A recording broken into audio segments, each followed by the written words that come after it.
कुछ दिन पहले राशियन ऑयल टैंकर ने क्यूबा के लिए तेल ले जा रहा था। लगभग 7,30,000 बैरल क्रूड ऑयल ले जा रहा था, जिसकी वजह से पूरी दुनिया में लोग डर रहे थे ताकि यूएस उसे मारकर आउटवर्ड ही शुरू न कर दे। पर अब ट्यूसडे 31 मार्च को वो क्यूबा पहुंच चुका है। असल में क्यूबा में एक ही महीने में पूरा पावर ग्रिड 2-3 बार कोलैप्स हो गया।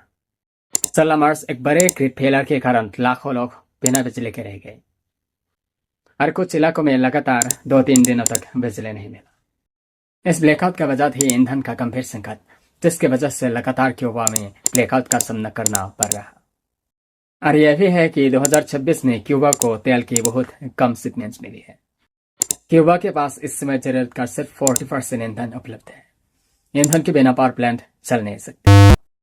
ऑयल ब्लॉकेज और सैंक्शंस के कारण यूएस ने तेल की शिपमेंट्स रख दी, खासकर वेनेजुएला से आने वाले सभी शिपमेंट्स को रोक दी गई। यूएस ने क्यूबा को तेल सप्लाई करने वाले देशों को भी धमकाया। इससे वो स्थिति पैदा हो गई जिससे रिपोर्ट्स में तेल की नाकेबंदी कहा गया।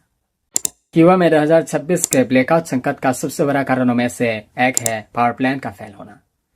क्यूबा में एंटोनियो गुटेरेस और ओइनो जैसे बड़े प्लांट खराब हो गए, जिससे ग्रिड में एक के बाद एक कई फेलियर देखने को मिला। क्यूबा का बिजली सिस्टम पुराना और नाजुक है। जरा से भी खराबी से पूरा सिस्टम कोलैप्स हो जाता है। उसी कारण डेली लाइफ भी कोलैप्स हो जाता है, जिसकी वजह से हॉस्पिटल्स, ट्रांसपोर्ट और वाटर सिस्टम्स डिस्टर्ब हो गए और जेट फ्यूल न होने के कारण फ्लाइट्स कैंसिल कर दी गई है। शहरों में कोहरे का ढेर बढ़ रहे हैं। लोगों को मजबूरन लकड़ी जलाकर खाना बनाना पड़ रहा है और बिना पंखे या एसी के रहना पड़ रहा है। हर जगह चीजों की कमी, खाने के सप्लाई पर असर और फूड क्राइसिस से खेती और ट्रांसपोर्ट पर असर बढ़ रहा है।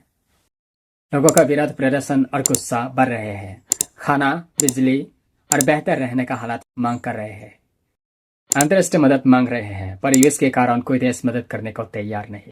कुछ अलग अलग देशों से जहाज चीजें पहुंचा रहे हैं, जैसे खाना, दवाई, सोलर पैनल एक्सेट्रा। और रूस जैसे देश फ्यूल की मदद भेज रहे हैं।